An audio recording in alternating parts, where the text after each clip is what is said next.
ಬಸವ ಜಯಂತಿಯನ್ನು ಬಹುದಿನದ ಕನಸು ಅದು ನಂದಾಗಿತ್ತು ಮತ್ತು ನಮ್ಮ ಸರ್ಕಾರವೂ ಕೂಡ ಆಗಿತ್ತು. ಇದನ್ನು 2017ರಲ್ಲೇ ನಾವು ಬಸವ ಉತ್ಸವ ಮಾಡಬೇಕು ಅಂಥೇಳಿ ಅಂದು ನಾನು ಶಾಸಕರಿದ್ದಾಗ ಕನ್ನಡ ಮತ್ತು ಸಂಸ್ಕೃತಿ ಇಲಾಖೆ ವತಿಯಿಂದ ಸುಮಾರು 20 ಲಕ್ಷ ಅನುದಾನವನ್ನು ನಾನು ಬಿಡುಗಡೆ ಮಾಡಿಸಿದ್ದೆ. ಬಸವ ಜಯಂತಿನೇ ಮಾಡಬೇಕು ಅಂತ. ಆದರೆ ಅನಿವಾರ್ಯ ಕಾರಣದಿಂದ ಆ ಕಾರ್ಯಕ್ರಮ ನಡೆಯೋಕ್ಕಾಗಲಿಲ್ಲ.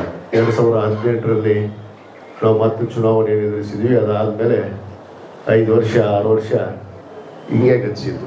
ನಾನು ಮಾನ್ಯ ಮುಖ್ಯಮಂತ್ರಿಗಳ ಹತ್ರ ಅನೇಕ ಸಂದರ್ಭದಲ್ಲಿ ನಾನು ವಿನಂತಿ ಮಾಡಿಕೊಂಡೆ, ಬಸವ ಜಯಂತಿಯನ್ನು ಬಹಳ ವಿಶಿಷ್ಟವಾಗಿ ಮಾಡಬೇಕು ಅಂದಾಗ ಮಾನ್ಯ ಮುಖ್ಯಮಂತ್ರಿಗಳು 2025-26ನೇ ಒಂದು ಆಯವ್ಯಯದಲ್ಲಿ ಬಜೆಟಲ್ಲೇ ಇವತ್ತು ಬಸವಣ್ಣನವರ ಒಂದು ಅನುಯಾಯಿ ಅಂತೇಳಿ ಎಲ್ಲ ಕಡೆಗೂ ಮಾತಾಡ್ತಾ ಇರ್ತಾರೆ. ಬಸವಾದಿ ಶರಣರ ಬಗ್ಗೆ, ಬಸವಣ್ಣವ್ರ ಬಗ್ಗೆ ಬಹಳ ವಿಶೇಷವಾದ ಒಂದು ಕಾಳಜಿಯನ್ನು ಬಸವಣ್ಣನವರ ಬಗ್ಗೆ ಅಂದರೆ ಅವ್ರ ಮಾತಿನಲ್ಲಿ ಹೇಳ್ತಿರ್ತಾರೆ, ನಾನು ಬಸವ ಧರ್ಮದ ಅನುಯಾಯಿ. ಬಸವಣ್ಣನವರ ಕಟ್ಟ ಅನುಯಾಯಿ ಯಾರಾದರೂ ಇದ್ರೆ ಈ ರಾಜ್ಯದಲ್ಲಿ ಅದು ಸಿದ್ದರಾಮಯ್ಯ ಸಾಹೇಬರನ್ನು ಅವಾಗ ಮೊನ್ನೆ ಬಜೆಟ್ನಲ್ಲಿ ಕೂಡ ಅವರು ಏನು ಇವತ್ತು ವಿಶೇಷವಾದ ಕಾರ್ಯಕ್ರಮವನ್ನು ಮಾಡಬೇಕು ಅನ್ನೋದನ್ನು ಬಜೆಟ್ನಲ್ಲೇ ಘೋಷಣೆ ಮಾಡಿದರು. ಸರ್ವಧರ್ಮ ಸಂಸದ್ ಅಂತೇಳಿ ಅನುಭವ ಮಂಟಪದ ಸರ್ವಧರ್ಮ ಸಂಸದ್ ಅಂತ ಮಾಡಬೇಕು ಅಂಥೇಳಿ ಇದಕ್ಕೊಂದು ಆಯವ್ಯಯದಲ್ಲಿ ಅನುದಾನವನ್ನು ಇಟ್ಟು ಇದನ್ನು ಬಸವ ಜಯಂತಿ ದಿವಸನೇ ಮಾಡಬೇಕು ಅಂತೇಳಿ ಈಗಾಗಲೇ ಮಾನ್ಯ ಮುಖ್ಯಮಂತ್ರಿಗಳು ಘೋಷಣೆ ಮಾಡಿರುವ ಹಿನ್ನೆಲೆಯಲ್ಲಿ ಇವತ್ತು ನಾವು ಎಲ್ಲ ಸಾಹಿತಿಗಳು, ಈ ನಾಡಿನ ಹೆಸರಾಂತ ಸಾಹಿತಿಗಳು ಮತ್ತು ಬಸವ ತತ್ವದ ಅನುಯಾಯಿಗಳನ್ನು ನಾವು ಒಂದು ಪೂರ್ವಭಾವಿ ಸಭೆಯನ್ನು ನಾವು ಕೂಡಲ ಸಂಘ ಪ್ರಾಧಿಕಾರದಲ್ಲೇ ಒಂದು ಸಭೆಯನ್ನು ನಾವು ಮಾಡಿದಾಗ ಅನೇಕ ಜನ ಏನು ಸರ್ವಧರ್ಮ ಸಂಸದ್ ಅನ್ನೋದು ಮೊದಲನೇ ಇತಿಹಾಸ ಪುಟಗಳಲ್ಲಿ ಇವತ್ತು ಬಸವಣ್ಣವರ ಬಗ್ಗೆ 12ನೇ ಶತಮಾನದಲ್ಲೇ ಇವತ್ತು ಅನುಭವ ಮಂಟಪವನ್ನು ರಚಿಸಿ ಇವತ್ತು ಅನುಭವ ಮಂಟಪದ ಅಧ್ಯಕ್ಷರನ್ನಾಗಿ ಅಲ್ಲಮ್ಮ ಪ್ರಭುಗಳನ್ನು ಅಲ್ಲಿ ನೇಮಿಸಿ ಒಂದು ಸಂಸದ್ ಅನ್ನೋದನ್ನು ಹೇಗೆ ನಡೆಯುತ್ತೆ ಅನ್ನೋದು ಈ ಜಗತ್ತಿಗೆ ತೋರಿಸ್ಕೊಟ್ಟಂಥ ಪುಣ್ಯಾತ್ಮ ಅದು ಮಹಾನ್ ಮಾನವವಾದಿ ವಿಶ್ವಗುರು ಅಣ್ಣ ಬಸವಣ್ಣನವರು ಅನ್ನೋದನ್ನು ನಾವು ಯಾರೂ ಕೂಡ ಮರೆಯುವ ಹಾಗಿಲ್ಲ. ಮೊದಲನೇ ಪಾರ್ಲಿಮೆಂಟ್, ಫಸ್ಟ್ ಸಂಸದ್ ಅಂತ ಹೇಳ್ತೀವಿ. ಅಂದರೆ ಯಾವ ರೀತಿ ನಮ್ಮ ಸಂಸತ್ಗಳು, ಶಾಸನಗಳು, ವಿಧಾನಸಭೆ ಇರ್ಬೋದು, ಅದು ಪಾರ್ಲಿಮೆಂಟ್ ಇರ್ಬೋದು, ಯಾವ ರೀತಿ ನಡಿಬೇಕು ಅನ್ನೋದನ್ನು ಈ ನಮ್ಮ ಜಗತ್ತಿಗೆ ತೋರಿಸಿಕೊಟ್ಟಂಥವ್ರು ಅದು ವಿಶ್ವಗುರು ಅಣ್ಣ ಬಸವಣ್ಣವರು ಅನ್ನೋದನ್ನು ನಾವು ಯಾರೂ ಕೂಡ ಮರೆಯೋ ಹಾಗಿಲ್ಲ. ಆ ಒಂದು ವಿಚಾರವನ್ನು ಇಟ್ಕೊಂಡೇ ಈ ಒಂದು ಅನುಭವ ಮಂಟಪದ ಬಸವಾದಿ ಶರಣರ ವೈಭವ ಮಾಡಬೇಕು ಅಂತೇಳಿ ಏನು ಸಾಹಿತಿಗಳ ಸಲಹೆ ಮೇಲೆ ಅನೇಕ ವಿದ್ವಾಂಸರು ಈ ರೀತಿ ಮಾಡಿದ್ರೆ ಇದು ಒಂದು ಗೌರವ ಬರುತ್ತೆ ಅನ್ನೋದನ್ನು ಅವರು ತಿಳಿಸಿದಾಗ ಇದನ್ನು ವಿಶೇಷವಾಗಿ ಹೆಸರನ್ನು ಅನುಭವ ಮಂಟಪದ ಬಸವಾದಿ ಶರಣರ ವೈಭವ ಅನ್ನೋದನ್ನು ಮಾಡಿದರೆ ಅದರಲ್ಲಿ ಬಸವಾದಿ ಶರಣರಂದ್ರೆ ಎಲ್ಲ ಧರ್ಮಕ್ಕೆ ಸಂಬಂಧಪಟ್ಟಂಥ ಶರಣರು ಅಣ್ಣ ಬಸವಣ್ಣವರಿಗೆ ಜೊತೆಗಿದ್ರು. ಬಹುತೇಕ ಸುಮಾರು 770 ಜನ ಶರಣರು ಇದ್ರು ಅನ್ನೋದನ್ನು ಇತಿಹಾಸ ಪುಟಗಳಲ್ಲಿ ನಾವು ಓದಿದ್ದೀವಿ. ಆ 770 ಮೈಕ್ ಬೇರೆ ಕೊಡಪ್ಪ, 770 ಆ ಶರಣರ ಏನು ಒಂದು ವೈಭವ, ಯಾವ್ಯಾವ ಶರಣರು ಆ ಕಾಲದಲ್ಲಿ ಈ ಮಾನವ ಕುಲವನ್ನು, ಈ ಮಾನವರನ್ನ ಏನು ಸಮಾನತೆಯನ್ನು ಇಟ್ಕೊಂಡು, ಸಮಾನತೆ ಒಂದು ಆಧಾರವಾಗಿ ಇಟ್ಕೊಂಡು ಎಲ್ಲರೂ ಕೂಡ ನಾವು ಮಾನವರಾಗಿ ಬಾಳಬೇಕು ಅನ್ನೋದನ್ನು ಇವತ್ತು ಕಲ್ಪಿಸಿಕೊಟ್ಟಂಥವ್ರು ಬಸವಾದಿ ಶರಣರು ಅನ್ನೋದನ್ನು ನಾನು ಇವತ್ತು ಬಹಳ ಹೆಮ್ಮೆಯಿಂದ ಹೇಳಕ್ಕೆ ಇಚ್ಛೆ ಪಡ್ತೇನೆ. ಆ ಒಂದು ವಿಚಾರದಲ್ಲೇ ಈ ಒಂದು ವಿಶೇಷವಾದ ಏನು ಬಸವ ಜಯಂತಿಗೆ ಒಂದು ಅರ್ಥಪೂರ್ಣವಾದ ಕಾರ್ಯಕ್ರಮವನ್ನು ರಾಜ್ಯ ಮಟ್ಟದ ಇವತ್ತು ನಮ್ಮ ಸನ್ಮಾನ್ಯ ಮುಖ್ಯಮಂತ್ರಿಗಳಂತ ಸಿದ್ದರಾಮಯ್ಯ ಸಾಹೇಬರು ಮತ್ತು ಉಪಮುಖ್ಯಮಂತ್ರಿಗಳಂತ ಡಿ.ಕೆ. ಶಿವಕುಮಾರ್ ಅವರು ಇರ್ಬೋದು, ನಮ್ಮ ಸಂಪುಟ ದರ್ಜೆಯ ಸಚಿವರಾದಂಥ ಎಲ್ಲರೂ, ಪರಮೇಶ್ವರ್ ಇರ್ಬೋದು, ಎಚ್.ಸಿ. ಮಾದೇವಪ್ಪನವರು ಇರ್ಬೋದು, ನಮ್ಮ ಅನೇಕ ಜನ ಮತ್ತು ವಿಶೇಷವಾಗಿ ಕನ್ನಡ ಮತ್ತು ಸಂಸ್ಕೃತಿ ಇಲಾಖೆ ಸಚಿವರಾದಂಥ ಶಿವರಾಜ್ ತಂಗಡಿಗೆ ಅವರು, ಯಾಕಂದರೆ ಆ ಇಲಾಖೆಯ ಸಚಿವರು ಇವತ್ತು ಅವರು ಆಗಿರೋದ್ರಿಂದ ಈ ಒಂದು ಕಾರ್ಯಕ್ರಮವನ್ನು ಸಂಪೂರ್ಣವಾಗಿ ಕನ್ನಡ ಮತ್ತು ಸಂಸ್ಕೃತಿ ಇಲಾಖೆ ಅಡಿಯಲ್ಲೇ ನಡೀಬೇಕು ಅಂತೇಳಿ ಇವತ್ತು ಮಾನ್ಯ ಮುಖ್ಯಮಂತ್ರಿಗಳು ಇವತ್ತು ಆದೇಶ ಮಾಡಿದ್ದಾರೆ. ಆ ಹಿನ್ನೆಲೆಯಲ್ಲಿ ಈಗಾಗಲೇ ಈ ಕಾರ್ಯಕ್ರಮ ಈಗಾಗಲೇ ಇಡೀ ರಾಜ್ಯಾದ್ಯಂತ ನಾವು ಏನು ಬುದ್ಧ, ಬಸವ, ಅಂಬೇಡ್ಕರ್ ಅವರ ಒಂದು ರಥವನ್ನು ಬಹಳ ವಿಶೇಷವಾಗಿ ಈಗಾಗಲೇ ಈ ಒಂದು ಮಾದರಿಯಲ್ಲಿ ಈಗಾಗಲೇ ರಥ ಇಡೀ ರಾಜ್ಯಾದ್ಯಂತ ಪ್ರವಾಸ ಮಾಡ್ತಾ ಇದೆ. ಅದರ ಸಂದೇಶವನ್ನು ಕೊಡಬೇಕು ಎಲ್ಲ ನಾಡಿನ ಜನತೆಗೆ. ಯಾಕಂದ್ರೆ ಬಸವಾದಿ ಶರಣರು ಕೇವಲ ಕರ್ನಾಟಕದಲ್ಲಿ ಅಲ್ಲ, ವಿಶ್ವಗುರು ಅನಿಸಿಕೊಂಡಂಥವ್ರು. ಇಡೀ ಭಾರತ ಈ ಭೂಮಿಗೆ ಇವತ್ತು ಅವರ ತತ್ವವನ್ನು ಸಾರದಂಥವ್ರು. ಆ ಒಂದು ನಿಟ್ಟಿನಲ್ಲಿ ಈ ಒಂದು ಬಸವಾದಿ ಶರಣರ ವೈಭವ ಕಾರ್ಯಕ್ರಮವನ್ನು ನಾವು ಇವತ್ತು 29, 30ನೇ ತಾರೀಕು ಈಗಾಗಲೇ ನಿಗದಿಯಾಗಿದೆ. ಇದಕ್ಕೆ ಪೂರ್ವಭಾವಿ ಸಿದ್ಧತೆ ಈಗಾಗಲೇ ನಡೆದಿದೆ. ಇವತ್ತು ಸಾಯಂಕಾಲ 6:30 ಇವತ್ತು ನಮ್ಮ ಹುನಗುಂದ ಮತಕ್ಷೇತ್ರದ ಬಹುತೇಕ ಈಗಾಗಲೇ ಎಲ್ಲ ಜಿಲ್ಲೆಗಳನ್ನು ಅಡ್ಡಾಡಿ ಇವತ್ತು ಹುನಗುಂದ ಮತಕ್ಷೇತ್ರಕ್ಕೆ ಇವತ್ತು ರಥ ಬಂದಿದೆ. ಆ ರಥ ಇವತ್ತು ನಮ್ಮ ತಾಲೂಕಿನಲ್ಲಿ ಕೂಡ ಸಂಚಾರ ಮಾಡೋದಕ್ಕೆ ಇವತ್ತು 6:30 ನಾವು ಕೂಡಲ ಸಂಘದಲ್ಲಿ ಅದನ್ನು ಚಾಲನೆಯನ್ನು ನೀಡ್ತಾ ಇದ್ದೀವಿ. ಅದಕ್ಕೆ ಈ ಸಭೆಯ ಮುಖಾಂತರ ನಾನು ಎಲ್ಲರಿಗೂ ವಿನಂತಿ ಮಾಡ್ಕೊತೀನಿ, ತಾವು ಸಾಯಂಕಾಲ 6:30 ಕೂಡಲ ಸಂಘಕ್ಕೆ ಬಂದು ಆ ರಥವನ್ನು ನಾವು ಚಾಲನೆಯನ್ನು ಮಾಡಿ ನಮ್ಮ ಮತಕ್ಷೇತ್ರದ ಪ್ರತಿಯೊಂದು ಗ್ರಾಮಕ್ಕೆ, ಗ್ರಾಮ ಪಂಚಾಯತಿ ಮಟ್ಟಕ್ಕೆ ಹೋಗಿ ಇದರ ಸಂದೇಶವನ್ನು ಇವತ್ತು ತಿಳಿಸುವಂಥ ಕೆಲಸ ಕೂಡ ಆಗತ್ತೆ ಅನ್ನೋ ಮಾತನ್ನು ಈ ಸಂದರ್ಭದಲ್ಲಿ ಹೇಳಕ್ಕೆ ಇಚ್ಛೆ ಪಡ್ತೇನೆ. ವಿಶೇಷವಾದ ಕಾರ್ಯಕ್ರಮ. ಈ ನಾಡಿನ ಅನೇಕ ಸಾಹಿತಿಗಳು, ಬಸವಾದಿ ಪ್ರಮುಖರು ಮತ್ತು ನಮ್ಮ ಬಸವ ತತ್ವವನ್ನು ಅಳವಡಿಸಿಕೊಂಡು ನಡೆಯುವಂಥ ಅನೇಕ ನಾಡಿನ ಹರಗುರು ಚರಮೂರ್ತಿಗಳು ಆ ವೇದಿಕೆಯಲ್ಲಿ ಇವತ್ತು ಸಾನ್ನಿಧ್ಯವನ್ನು ವಹಿಸ್ತಾರೆ. ಬಹುತೇಕ ಈ ನಾಡಿನ ಸುಮಾರು 60-70ಕ್ಕೂ ಹೆಚ್ಚು ಇವತ್ತು ಆ ಶರಣರು, ನಮ್ಮ ಪೂಜ್ಯರು ಆ ಕಾರ್ಯಕ್ರಮದಲ್ಲಿ ಸಾನ್ನಿಧ್ಯವನ್ನು ವಹಿಸ್ತಾ ಇದ್ದಾರೆ. ಮತ್ತು ನಮ್ಮ ಸರ್ಕಾರದ ಸಚಿವ ಸಂಪುಟದ ಎಲ್ಲ ಸಚಿವರು ಮತ್ತು ಶಾಸಕರು, ಸಂಸದರು ಎಲ್ಲರೂ ಕೂಡ ಭಾಗವಹಿಸ್ತಾ ಇದ್ದಾರೆ. ವಿಶೇಷವಾಗಿ 29ನೇ ತಾರೀಕು ಏನು ವಚನಗೋಷ್ಠಿಯನ್ನು ಪ್ರಾರಂಭಿಸ್ತೀವಿ. ಅದರಲ್ಲಿ ವಚನಗೋಷ್ಠಿಗಳಂದರೆ ಯಾವ್ಯಾವ ಶರಣರು ಯಾವ್ಯಾವ ವಚನವನ್ನು ರಚಿಸಿ ಯಾವ ರೀತಿ ಮಾನವ ಕುಲಕ್ಕೆ, ನಮಗೆ ಮಾನವರಿಗೆ ತನ್ನ ಸಂದೇಶವನ್ನು ನೀಡೋದ್ರ ಮುಖಾಂತರ ನಮ್ಮನ್ನು ಎಲ್ಲರನ್ನೂ ಈ ಜಾತಿ ಮತ ಭೇದದಿಂದ ತೆಗೆದುಹಾಕಿ ನಾವೆಲ್ಲರೂ ಮಾನವರು ಅನ್ನೋದನ್ನು ಕಲಿಸಿಕೊಟ್ಟಂಥ ಪುಣ್ಯಾತ್ಮರ ಒಂದು ವಚನಗೋಷ್ಠಿ ನಡೆಯುತ್ತೆ. 1 ದಿವಸಗಳ ಕಾಲ ಪೂರಾ ವಚನಗೋಷ್ಠಿ, ನಾಟಕ ಕಾರ್ಯಕ್ರಮ ಮತ್ತು ಸಾಂಸ್ಕೃತಿಕ ಕಾರ್ಯಕ್ರಮ. ಮತ್ತು 30ನೇ ತಾರೀಕಿಗೆ ನಮ್ಮ ಏನು ಬಸವಾದಿ ಶರಣರ ಈ ಒಂದು ರಥವನ್ನು ನಾವು ಈಗಾಗಲೇ ತಯಾರುಪಡಿಸಿದ್ದೀವಿ. ಇದರ ಒಂದು ಮೆರವಣಿಗೆ ಕೂಡ ಆಗುತ್ತೆ. ನಮ್ಮ ಕನ್ನಡ ಮತ್ತು ಸಂಸ್ಕೃತಿ ಇಲಾಖೆಯ ವತಿಯಿಂದ ಎಲ್ಲ ನಾಡಿನ ಹೆಸರಾಂತ ಕಲಾವಿದರು, ಬಹುತೇಕ ಅನೇಕ ಕಲಾ ತಂಡಗಳು ಇದರಲ್ಲಿ ಭಾಗವಹಿಸ್ತಾ ಇದ್ದಾವೆ.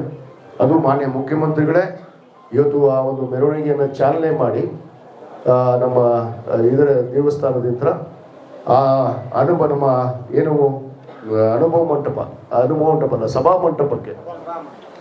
ಮಂಟಪಕ್ಕೆ ಆ ಮೆರವಣಿಗೆ ಮುಖಾಂತರ ನಾವು ಎಲ್ಲರೂ ಬಂದು ಅಲ್ಲಿ ಕಾರ್ಯಕ್ರಮದ ಉದ್ಘಾಟನೆಯನ್ನು ನಮ್ಮ ಮಾನ್ಯ ಮುಖ್ಯಮಂತ್ರಿಗಳಂತ ಸನ್ಮಾನ್ಯ ಸಿದ್ದರಾಮಯ್ಯನವರು ನೆರವೇರಿಸಿ ಆ ಕಾರ್ಯಕ್ರಮದಲ್ಲಿ ಏನೇನು ಬಸವಾದಿ ಶರಣರ ಕುರಿತು ಅನೇಕ ಹಿರಿಯರು, ನಾಡಿನ ಸಾಹಿತಿಗಳು ಆ ಸಭೆಯಲ್ಲಿ ಪಾಲ್ಗೊಂಡು ಅವರ ವಿಚಾರಧಾರೆಗಳನ್ನು ತಿಳಿಸುವಂಥ ಕೆಲಸ ಆಗುತ್ತೆ.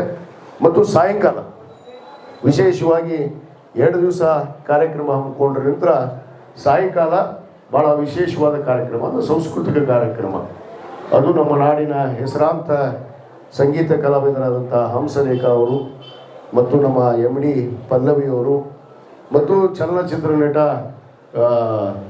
ಯಾರವರು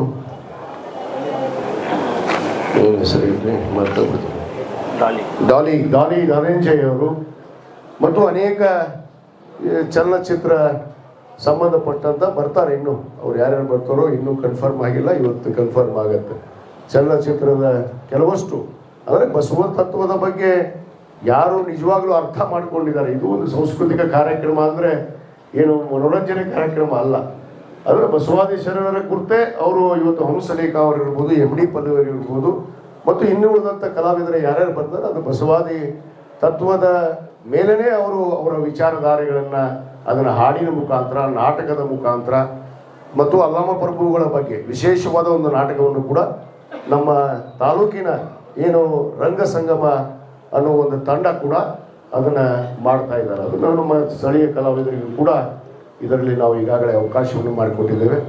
ಈ ಎಲ್ಲ ಕಾರ್ಯಕ್ರಮಗಳು 2 ದಿವಸಗಳ ಕಾಲ ಇವತ್ತು ನಮ್ಮ ಕೂಡಲ ಸಂಘದಲ್ಲಿ ನಡೀತಾ ಇದೆ. ಇದು ನಿಜವಾಗ್ಲೂ ನಮ್ಮೆಲ್ಲರ ಒಂದು ಭಾಗ್ಯ ಪುಣ್ಯ ಅಂತಾನೆ ನಾವು ತಿಳ್ಕೋಬೇಕು ಅನ್ನೋ ಮಾತನ್ನು ನಾನು ಹೇಳಕ್ಕೆ ಇಚ್ಛೆ ಪಡ್ತೇನೆ. ಯಾಕಂದ್ರೆ ಇಂತಹ ಒಂದು ಅದ್ಭುತವಾದ ಕಾರ್ಯಕ್ರಮ ಪ್ರಥಮ ಬಾರಿಗೆ ನಮ್ಮ ಮತಕ್ಷೇತ್ರದಲ್ಲಿ, ಅದು ಏನು ಬಸವಾದಿ ಶರಣರ ವೈಭವ. ಯಾಕಂದ್ರೆ ಕೂಡಲ ಸಂಗಮ ಅಂದ್ರೆ ಇವತ್ತು ಒಂದು ಪವಿತ್ರವಾದ ಒಂದು ಕ್ಷೇತ್ರ, ಏನು ನಮ್ಮ ಅಣ್ಣ ಬಸವಣ್ಣನವರ ಒಂದು ತಪೋಭೂಮಿ, ಐಕ್ಯ ಭೂಮಿ ಅಂತ ನಾವು ಹೇಳ್ತೀವಿ. ಯಾಕಂದ್ರೆ ಬಹುತೇಕ ಅದು ಇತಿಹಾಸ ಬಹಳಷ್ಟು ಜನಕ್ಕೆ ಗೊತ್ತಿಲ್ಲ. ಇತಿಹಾಸ ಗೊತ್ತಿದ್ದವ್ರು ಬಹಳ ಜನ ಕಡಿಮೆ ಇದೀವಿ, ನಾವು ಓದಿದೀವಿ ಅಷ್ಟೇ. ಅದರ ಅರ್ಥ ಮಾಡ್ಕೊಂಡು ಬಂದು ಶ್ರೀ ಗದಗಿರಿಯವರು ಹೇಳಿದ್ರಲ್ಲ, ಬರೇ ಬಸವಣ್ಣವ್ರ ಬಗ್ಗೆ ಮಾತಾಡ್ತಾರೆ, ಆದ್ರೆ ಮಾತಿನಂತೆ ಯಾರು ನಡೆಯೋದಿಲ್ಲ.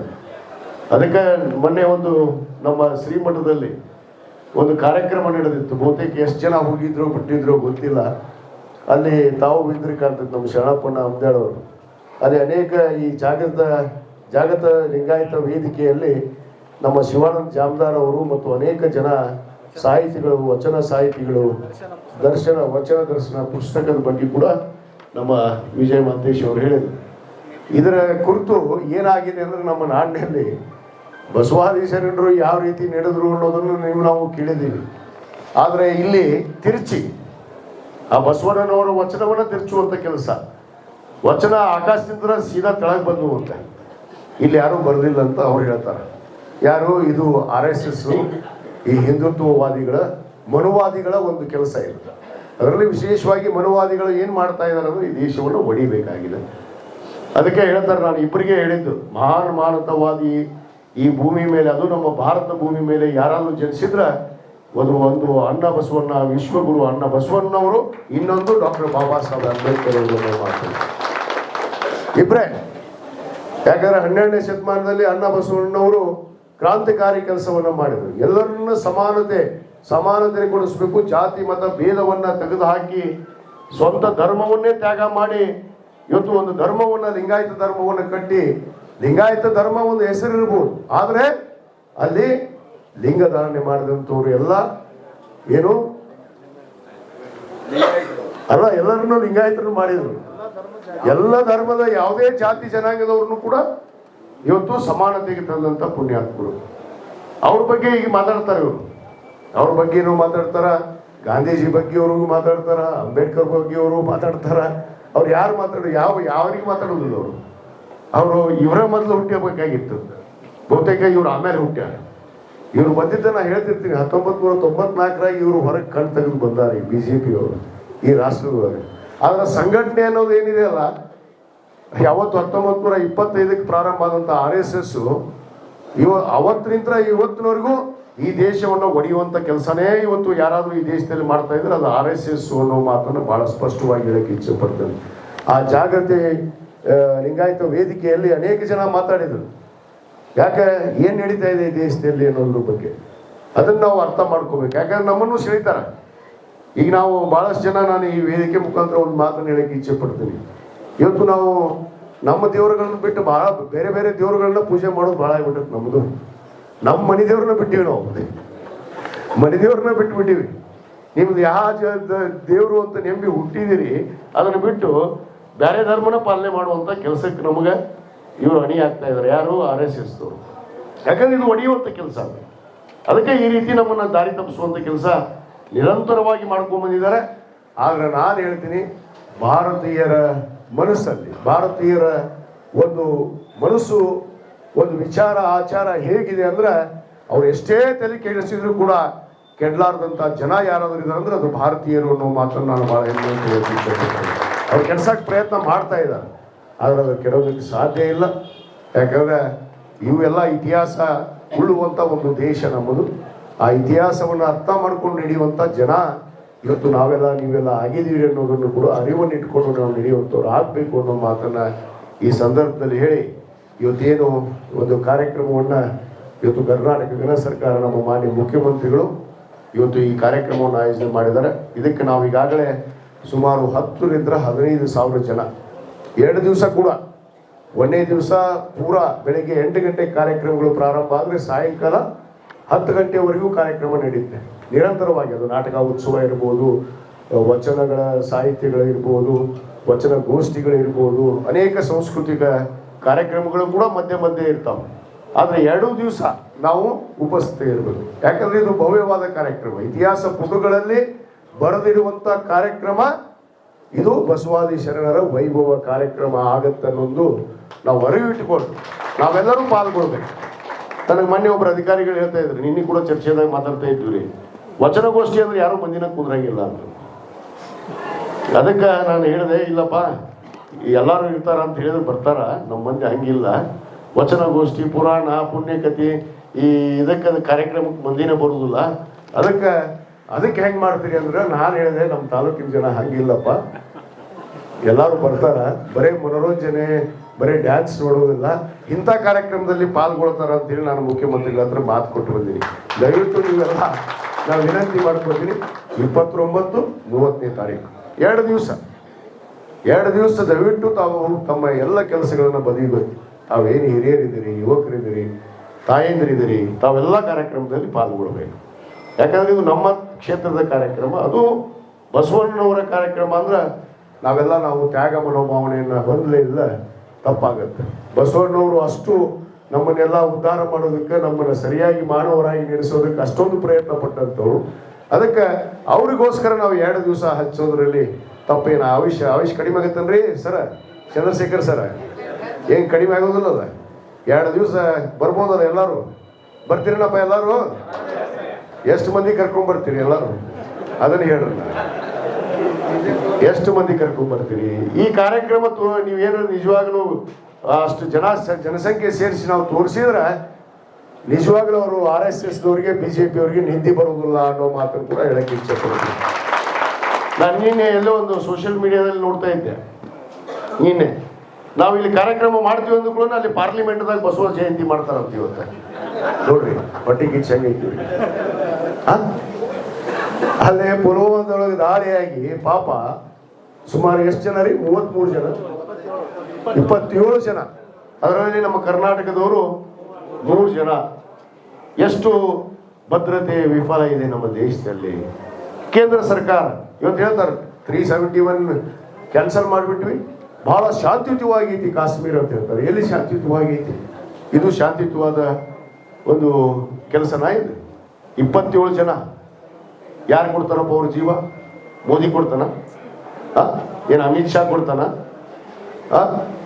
ಭದ್ರತೆ ವಿಫಲ, ಮುಖ್ಯಮಂತ್ರಿಗಳು ಭದ್ರತೆ ವಿಫಲ ಅಂತ ಹೇಳಿದ ತಕ್ಷಣ ಇವ್ರು ಚಳುವಗಳೇ. ಹಿಂದೆ ಇದೇ ಪುಲ್ವಾಮಾದಾಗ 350 kg RDX ಬಂತು, ಬ್ಲಾಸ್ಟ್ ಆಗ್ತದೆ. ಅಲ್ಲಿ ನಮ್ಮ ಯೋಧರು ಸತ್ತು, ಇವ್ರು ಖಬರೇ ಇಲ್ಲ. ಅದನ್ನ ಬೇರೆ ರೀತಿನ ಮಾತಾಡ್ತಾರೆ. ಅದ್ರ ಬಗ್ಗೆ ನಾವು ಏನಾದ್ರು ಮಾತಾಡಿದ್ರೆ ನೀವು ದೇಶ ವಿರೋಧಿಗಳು ಅಂತ ಮಾತಾಡ್ತಾರೆ. ಇವರು ದೇಶ ವಿರೋಧಿಗಳು. ಇವತ್ತೇನು ಈ ದೇಶದಲ್ಲಿ ದೇಶ ವಿರೋಧ ಕೆಲಸವನ್ನ ಯಾರು ಮಾಡ್ತಾ ಇದ್ದಾರೆ ಅಂದ್ರೆ ಈ ಬಂಡ BJP ಅವರು, RSS ಅವರು ಅನ್ನೋ ಮಾತನ್ನ ನಾನು ಬಹಳ ಸ್ಪಷ್ಟವಾಗಿ ಹೇಳ್ತೀನಿ. ಧರ್ಮದ ಮಧ್ಯೆ ಬೆಂಕಿ ಹಚ್ಚೋದು, ಧರ್ಮದ ಮಧ್ಯೆ ಇವತ್ತು ಅಶಾಂತಿಯನ್ನು ಮೂಡಿಸುವಂತ ಕೆಲಸ ಇವತ್ತು ಈ RSS ಅವರು, BJP ಅವರು ಮಾಡ್ತಾ ಇದ್ದಾರೆ ಈ ದೇಶದಲ್ಲಿ. ಆದ ಕಾರಣ ನಾನು ತಮಗೆಲ್ಲರಿಗೂ ವಿನಂತಿ ಮಾಡ್ಕೊಳ್ಳೋದು ಇಷ್ಟೇ, 29, 30ನೇ ತಾರೀಕು ನಾವೇನಿವತ್ತು ನಮ್ಮ ಶಕ್ತಿಯನ್ನು ಕೂಡ ತೋರಿಸೋಣ. ನಾವು ಬಸವ ತತ್ವದ ಅನುಯಾಯಿಗಳಾಗಿದ್ರೆ ನಿಜವಾಗಲ್ಲ ನಾವೆಲ್ಲ ಧರ್ಮೀಯರು, ಎಲ್ಲ ಜಾತಿಯವರು ಇಲ್ಲಿದ್ದೀವಿ. ಒಂದೇ ಜಾತಿ ಸೀಮಿತ ಆದಂಥವ್ರು ಯಾರೂ ಇಲ್ಲ. ಅದರಲ್ಲಿ ನಮ್ಮ ಮಾನ್ಯ ಮುಖ್ಯಮಂತ್ರಿಗಳು ಅಂತ ಹೇಳುವಂಥ ಮಾತಿಗೆ ನಾನು ಕೂಡ ಇವತ್ತು ಬಸವ ತತ್ವವನ್ನು ಯಾರು ಅರ್ಥ ಮಾಡ್ಕೊಂಡಿದಾರ ಅವರು ನಿಜವಾಗ್ಲೂ ಭಾರತೀಯರು ಅನ್ನೋದನ್ನು ನಾವು ಅರ್ಥ ಮಾಡ್ಕೋಬೇಕು. ಯಾಕಂದ್ರೆ ಭಾರತೀಯರು ನಮ್ಮಲ್ಲಿ ಜಾತಿ ಮತ ಭೇದ ಇಲ್ಲ, ಸರ್ವ ಜನಾಂಗದ ಶಾಂತಿಯ ತೋಟ ಅಂತ ಹೇಳಿದ್ವಿ ನಾವು. ಜಾತ್ಯತೀತ ರಾಷ್ಟ್ರ, ಪ್ರಜಾಪ್ರಭುತ್ವದ ರಾಷ್ಟ್ರ. ನಾವು ಈ ಒಂದು ದೇಶದಲ್ಲಿ ನಾವು ಪ್ರಜೆಗಳಾದ ಮೇಲೆ ಇಂಥ ಕಾರ್ಯಕ್ರಮಗಳನ್ನು ಯಶಸ್ವಿಪಡಿಸುವಂಥದ್ದು ನಮ್ಮೆಲ್ಲರ ಆದ್ಯ ಕರ್ತವ್ಯ ಆಗಿದೆ. ಅದಕ್ಕೆ ತಮಗೆಲ್ಲರಿಗೂ ನಾನು ವಿನಂತಿ ಮಾಡ್ಕೋತೇನೆ, 29, 30ನೇ ತಾರೀಕು 30ನೇ ತಾರೀಕು ಮಾನ್ಯ ಮುಖ್ಯಮಂತ್ರಿಗಳು ಬರ್ತಾರೆ.